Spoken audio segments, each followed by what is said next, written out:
नमस्कार, आप देख रहे हैं खबर दमदार और मैं हूं आपके साथ शीनम शर्मा। बरेली में हुआ है भीषण सड़क हादसा। तेज रफ्तार कार टैंकर से टकरा गई और हादसे में 5 लोगों की दर्दनाक मौत हो गई है। थाना सीबीगंज के परधौली गांव के पास हुआ है हादसा। हादसे में 5 लोगों की दर्दनाक मौत हो गई है। तेज रफ्तार कार टैंकर से टकरा गई और यह हादसा हो गया।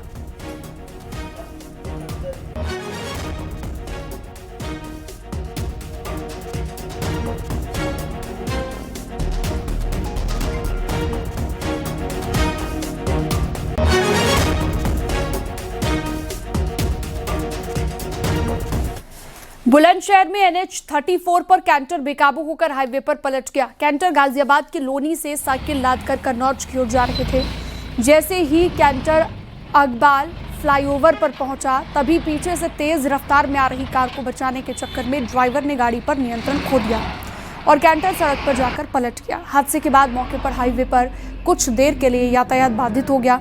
सूचना मिलने के बाद स्थानीय पुलिस और NHI की टीम मौके पर पहुंची, हालात को संभाला। क्रेन की मदद से पलटे हुए कैंटर को सीधा करवाया गया, जिसके बाद यातायात को धीरे धीरे सामान्य किया गया। गनीमत रही कि इस भीषण हादसे में किसी की जान नहीं गई।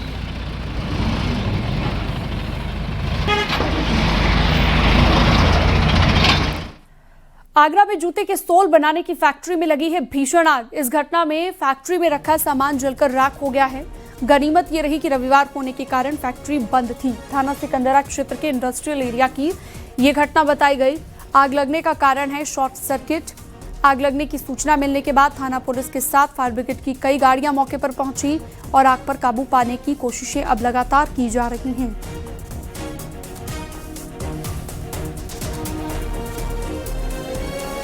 अंबेडकर नगर तेज तूफान के बीच अचानक से गेहूं के खेतों में आग लग गई। देखते ही देखते आग ने विकराल रूप धारण कर लिया और करीब 5 बीघे से ज्यादा फसल इसमें जलकर राख हो गई है। आग की सूचना मिलते ही बड़ी संख्या में स्थानीय लोग मौके पर पहुंच गए और अपने स्तर से आग बुझाने की कोशिशों में जुट गए हैं। काफी मशक्कत के बाद आग पर काबू पा लिया गया है।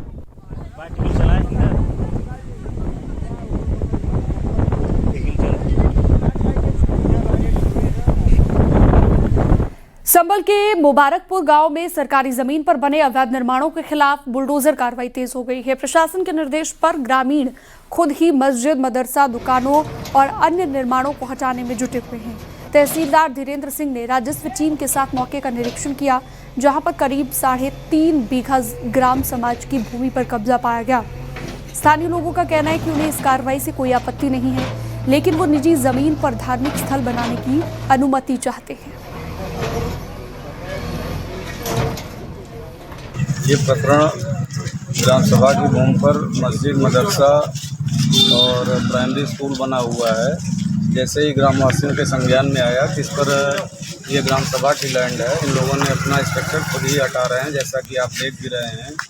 और स्ट्रक्चर हटाने के लिए इन लोगों ने आज हमसे JCB की मांग की, जो इन्हें कल उपलब्ध करा दी जाएगी।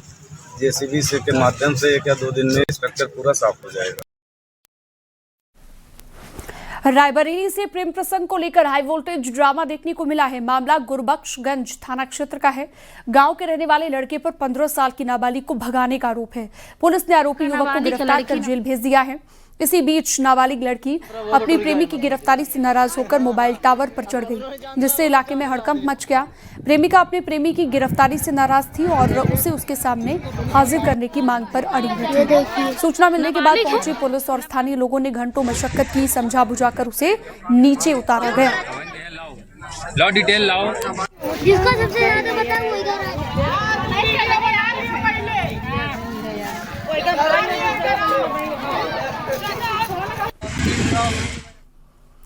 मेरठ के दौराला में हुए ट्रिपल मर्डर के मामले को लेकर बड़ा खुलासा हो गया है। शुरुआती जांच में जहरीली शराब से मौत की बात कही जा रही थी, लेकिन पुलिस की पड़ताल में इस केस को पूरी तरह से पलट कर रख दिया है।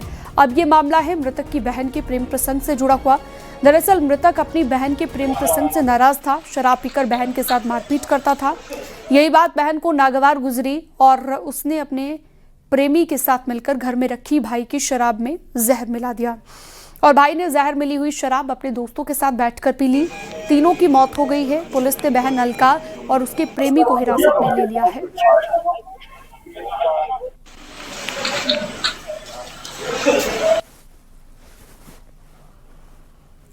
अंबेडकर नगर में 7 लाख रुपए के जेवरात की लूट का मामला पूरी तरह से फर्जी निकला, जहां पर सर्राफा व्यापारी के कर्मचारी ने ही अपने साथी के साथ मिलकर लूट की झूठी कहानी रच डाली। पुलिस की सख्त पूछताछ में साजिश का खुलासा हो गया है। आरोपी कर्ज से बचने के लिए ये खेल खेल रहा था और पुलिस ने दोनों को गिरफ्तार कर जेवरात भी बरामद कर लिए हैं। कारी से कुछ स्वर्ण आभूषण लेके जा रहा था। रास्ते में 2 बाइक सवार व्यक्तियों द्वारा तमंचा दिखाकर उसके साथ लूट की घटना की गई है। पुलिस द्वारा तत्काल जांच प्रारंभ की गई। वह घटना शुरू से ही संदिग्ध प्रतीत हो रही थी। इस पर जो ज्वेलरी के जो मालिक थे मनोज सोनी, उनके द्वारा इसके विरुद्ध एक अभियोग पंजीकृत कराया गया कि इसके द्वारा वो कहीं ज्वेलरी छुपा दी गई है। जो पुलिस द्वारा इससे जब गहराई से पूछताछ की गई तो इसके द्वारा बताया गया कि इसका एक दोस्त है अला प्रकाश साहित्य तिवारी और राजन तिवारी, उसके पास इसने पूरी ज्वेलरी छुपा दी थी। पुलिस द्वारा दोनों अभियुक्तों को गिरफ्तार कर लिया गया है। बुलंदशहर के गांव जसर में 10 महीने की बच्ची के अपहरण से हड़कंप मच गया। मां के साथ डॉक्टर के पास गई बच्ची को बाइक सवार 3 युवक चुप कराने के बहाने उठाकर ले गए, लेकिन ग्रामीणों की सतर्कता से एक आरोपी को पकड़ लिया गया और बच्ची को सकुशल बरामद कर लिया गया है, जबकि पुलिस अब पूरे मामले की जांच पड़ताल में जुट गई है।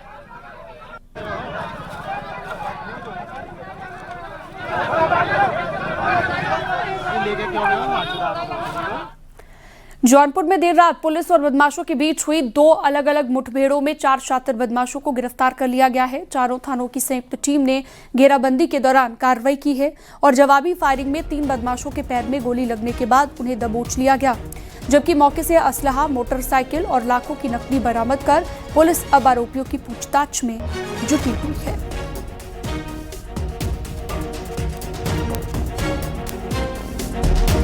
पुलिस टीम व बाइक सवार 5 अभियुक्तगण के साथ थाना सराय ख्वाजा व तेजी बाजार थाना क्षेत्र में आर्म्ड कन्फ्रंटेशन की घटना हुई है। इसमें जो अभियुक्तगण हैं इनके द्वारा पुलिस टीम पर फायरिंग की कार्रवाई की गई है। जवाबी कार्रवाई में पुलिस टीम द्वारा भी आत्मरक्षा फायरिंग की कार्रवाई की गई है, जिसमें 3 अभियुक्तगण जिसके नाम शशांक उर्फ साहिल सिंह, गुडलक तिवारी तथा राहुल यादव है, ये क्रमशः सिंगरा मऊ व तेजी बाजार के रहने वाले हैं। इनके पैर में गोली लगी है, जिन्हें इलाज के लिए अस्पताल दाखिल किया गया है।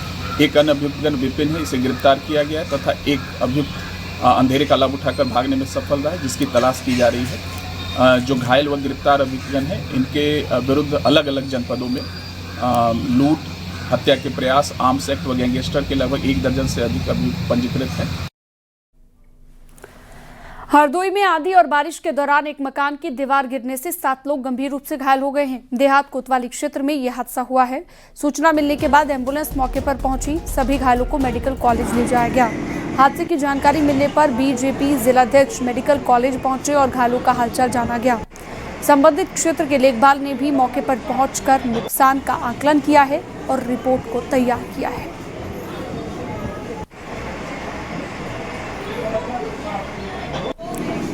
और अगली खबर है हरदोई से, जहां पर जमीन विवाद में दबंगों ने दंपत्ति पर जानलेवा हमला किया है। पूरा मामला पाटकुआं गांव का है, जहां पर जमीन विवाद में हो रही कहासुनी ने अचानक हिंसक रूप धारण कर लिया।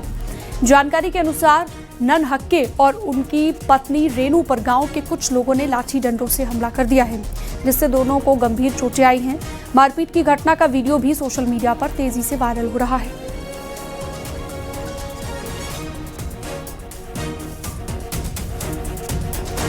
वाराणसी पुलिस ने चोरी की घटना का खुलासा करते हुए एक शातिर चोर को गिरफ्तार कर लिया है। ये आरोपी अपने गैंग के साथ अपने घरों की रेकी करता था और फिर सुनसान देखकर मौके पर चोरी की घटना को अंजाम दे दिया करता था। नवरात्र के दौरान रोहनिया क्षेत्र में हुई एक घर पर लाखों की चोरी के मामले में पुलिस ने जब छानबीन की तो इस गिरोह के बारे में पता चला। पूछताछ में पता चला कि चोरी के आभूषण बिहार में बेचे गए थे। पुलिस ने 30 लाख के जेवर और 17 लाख रुपए बरामद कर लिए हैं, जबकि अन्य आरोपियों की तलाश अभी जारी है। 22 की रात को एक जो रेलवे कर्मचारियों के घर में चोरी हुई थी और वो लोग उस समय विंध्याचल दर्शन करने गए थे। जब वो सुबह आए तो उनको पता चला कि उनके घर में जो ज्वेलरी रखी है और कुछ पैसे रखे हैं वो चोरी हो गए थे। इसके माध्यम से पता चला कि 3 लोग थे। इसके जो 2 साथी थे, एक समीर और छोटा समीर करके, इन लोगों ने चोरी करी थी। और एक इनका जो साथी था सन्नी भूलू करके, उसके माध्यम से इन्होंने जो सोना जो ज्वेलरी चोरी हुई थी उसको मोहनिया भभुआ जो बिहार में है वहाँ पे जाके इसको गलवा दिया था। अभी हमारे पास जो रिकवरी हुई है वो गले हुए जो 180 ग्राम जो गोल्ड है उसकी वो रिकवरी हुई है। साथ ही साथ लगभग 1 किलो चांदी की रिकवरी हुई है, कुछ पैसे हैं और जो गाड़ी प्रयुक्त की गई थी उसको हम लोगों ने रिकवर किया है। पीलीभीत के बीसलपुर में पुलिस गौकशी के खिलाफ लगातार कार्रवाई कर रही है और इसी कड़ी में तीसरे दिन 2 शातिर आरोपियों को गिरफ्तार कर लिया गया है। पुलिस ने शिकंजा कसते हुए रईस और शफीक को दबोच लिया जो कि मांस के कारोबार में शामिल थे।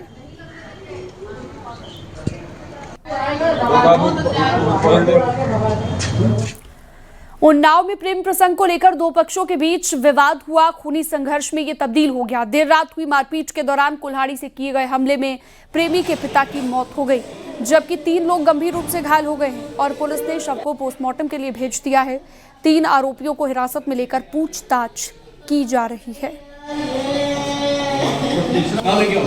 पुलिस को सूचना मिली कि ग्राम बैजुआ मऊ में कुल्हाड़ी व डंडों से मारपीट के दौरान पुत्तीलाल लोध की मौके पर मृत्यु हो गई है। इस सूचना पर थाना बिहार पुलिस तत्काल मौके पहुंची तथा जानकारी की तो ज्ञात हुआ कि अभियुक्त राजकुमार की पुत्री अपने घर से पड़ोसी पुत्तीलाल के घर चली गई थी, जिस कारण राजकुमार उसके परिजनों द्वारा पुत्तीलाल के घर जाकर उसके व उसके परिजनों के साथ मारपीट की गई, जिसमें पुत्तीलाल की मृत्यु हो गई है। थाना बिहार पुलिस द्वारा सभी घायलों को एम्बुलेंस की सहायता से CHC बीघापुर भेजा गया एवं मृतक के शव को कब्जे में लेकर पोस्टमार्टम भेज दिया गया है।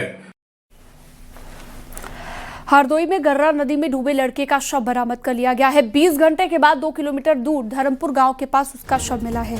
पुलिस ने शव को कब्जे में लेकर पोस्टमार्टम के लिए भेज दिया है। दिल्ली का रहने वाला आशीर्वाद अपने परिजनों के भांजे के मुंडन संस्कार में शामिल होने के लिए यहां पर आया था। परिवार के करीब 9 लोगों के साथ गर्रा नदी में नहाने गए थे। इसी दौरान आशीर्वाद गहरे पानी में चला गया और डूबने लगा। उसे बचाने की कोशिश में वीर प्रताप भी पानी में फंस गए, लेकिन किसी तरह खुद को बचा लिया गया। आशीर्वाद गहरे पानी में समा गया। घटना की सूचना के बाद पुलिस मौके पर पहुंची। ग्रामीणों और गोताखोरों की मदद से तलाश शुरू की गई, लेकिन देर रात तक उसका कोई सुराग नहीं मिल पाया।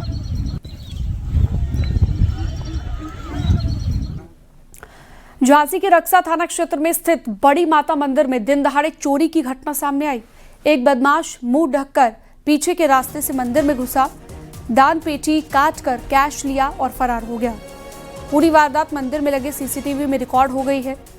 बताया गया कि दोपहर को करीब 12 बजे पुजारी अपने आवास पर थे, तभी आरोपी ने वारदात को अंजाम दिया। बाद में पुजारी के पहुंचने पर मामला सामने आया। पुलिस को सूचना दी गई। मौके पर पहुंचकर पुलिस ने जांच शुरू कर दी है और CCTV के आधार पर आरोपी की पहचान की कोशिश लगातार जारी है।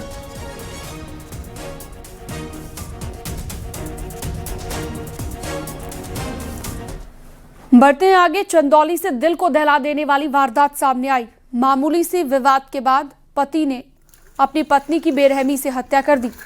शव को ठिकाने लगाने की कोशिश में उसे बोरे में भरकर दूर जंगल में फेंक दिया गया, लेकिन 5 साल के बेटे की जानकारी से पूरे मामले का खुलासा हो गया और पुलिस ने आरोपी पति समेत उसके पिता को हिरासत में लेकर जांच पड़ताल शुरू कर दी है।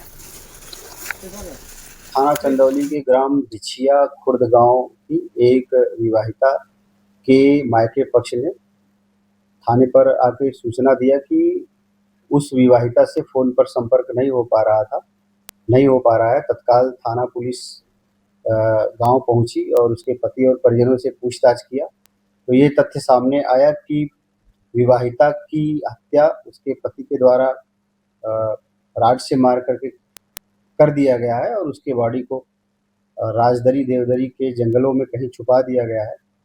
अभियुक्त को हिरासत में लेकर के बॉडी की खोजबीन पुलिस के द्वारा की जा रही है और दिल्ली पुलिस की स्पेशल सेल ने संदिग्ध आतंकी रिजवान अहमद को पटियाला हाउस कोर्ट में पेश किया है, जहां पर अदालत ने उसे 1 दिन की पुलिस हिरासत में भेज दिया है। स्पेशल सेल ने कोर्ट को बताया कि आरोपी और उससे जुड़ा हुआ आतंकी संगठन ISIS देश के विभिन्न राज्यों में धार्मिक स्थलों को निशाना बनाने की साजिश रच रहे थे।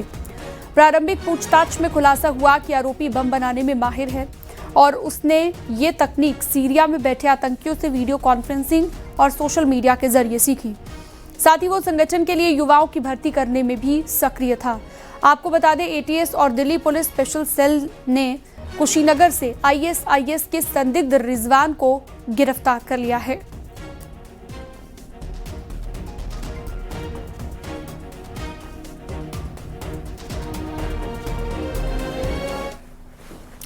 कानपुर के किडनी ट्रांसप्लांट कांड में नए वीडियो हर दिन सामने आ रहे हैं। एक वीडियो में जहां आरोपी अफजल पैसों के बंडल के साथ नजर आ रहा है। किडनी ट्रांसफर करने के बाद मिले 22 लाख रुपए को लेकर वीडियो बनवाता नजर आया। वहीं दूसरी वीडियो साउथ अफ्रीका से सामने आई। किडनी रेसिपीट अविका का भी वीडियो सामने आया। एम्बुलेंस चालक शिवम स्टेथोस्कोप लगाकर उसका हालचाल लेता हुआ दिख रहा है। फिलहाल एम्बुलेंस चालक 8वीं फेल शिवम जेल में बंद है।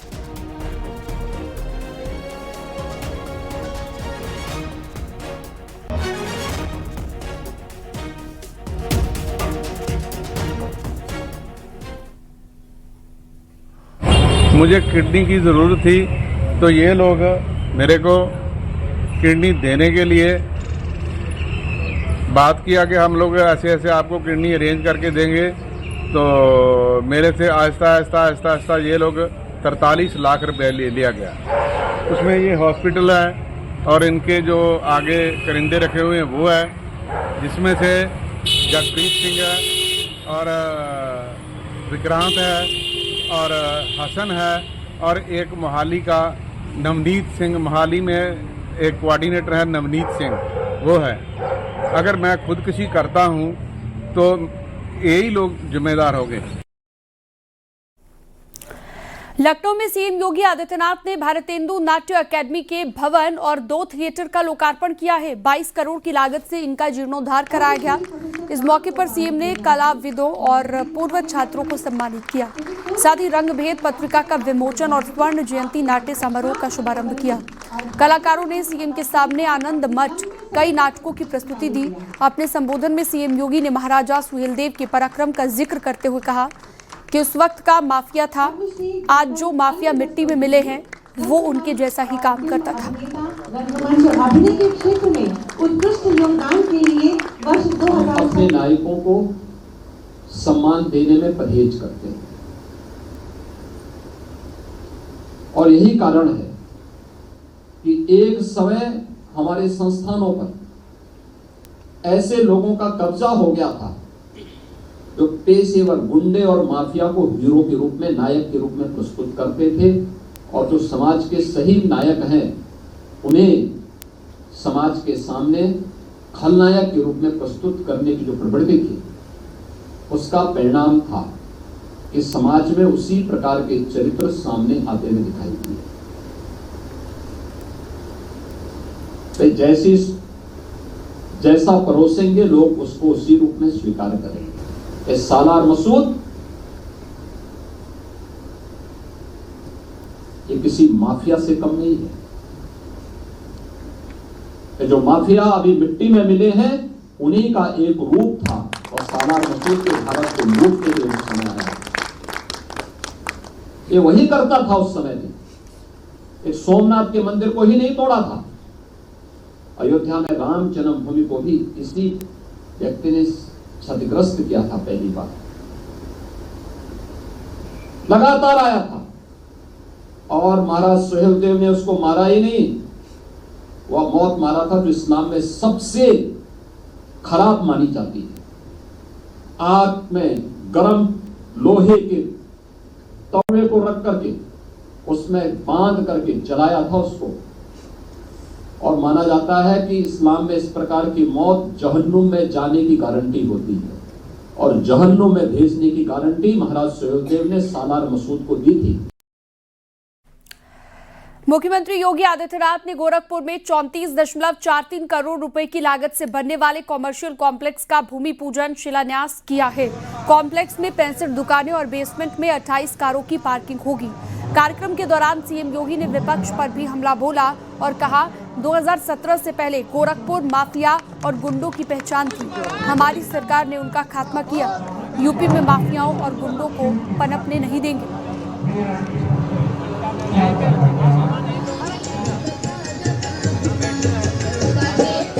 लेकिन सच क्या था 2017 के पहले? उत्तर प्रदेश में व्यापक दंगे होते थे, हर तीसरे दिन दंगा होता था। पर्व और त्योहार आने के पहले लोगों के मन में आशंका खड़ी हो जाती थी। गुंडागिर्दी चरम पर रहती थी। केवल गोरखपुर ही नहीं, उत्तर प्रदेश के किसी भी जनपद में जाओ, माफिया की समानांतर सरकार चलती थी। क्या व्यापारी, क्या उद्यमी, क्या चिकित्सक, क्या शिक्षक, क्या गरीब, क्या साहूकार, ये सब गुंडा टैक्स देते थे। सबको गुंडा टैक्स देना होता था। गोरखपुर में युवा संवाद कार्यक्रम में सीएम योगी ने एक बार फिर से सांसद रवि किशन पर चुटकी ली। नोएडा में फिल्म सिटी पर बोलते हुए सीएम योगी ने कहा कि जब रवि किशन घर की मार से बचने के लिए घर से भाग गए थे, करने को कुछ नहीं था तो फिल्म में घुस गए और अपनी मेहनत से वो सफल हो गए, लेकिन हर युवा फिल्मों में सफल नहीं हो पाता। यूपी में अगर फिल्म सिटी होती तो रवि किशन को मुंबई भटकना नहीं पड़ता।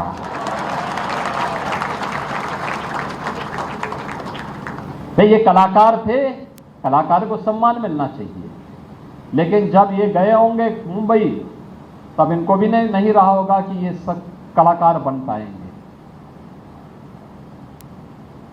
क्योंकि तब तो घर की मार से बचने के लिए घर से भाग गए। अब करना क्या है? काम धाम कुछ और आता नहीं तो चलो फिल्मों में ही काम करें, और उस बहाने गए और वहां पर जाकर के अपनी मेहनत से आज वे सफल हो गए। लेकिन कितने युवा सफल हो पाते? अनुमान करिए कितने रवि किशन सफल हो पाते? आज फिल्म सिटी यूपी में है, यूपी के नौजवान को कहीं बाहर जाने की आवश्यकता नहीं। फिल्म सिटी जैसे बनेगी, यूपी के नौजवान को यूपी के अंदर ही। गोरखपुर में सीएम योगी ने कॉमर्शियल कॉम्प्लेक्स का शिलान्यास किया है। इस शिलान्यास के कार्यक्रम में अपने संबोधन के दौरान सांसद रवि किशन ने भगवान राम पर भजन गाकर सुनाया। इस दौरान मंच पर बैठे सीएम योगी भी भाव भक्ति में विभोर नजर आए। श्री राम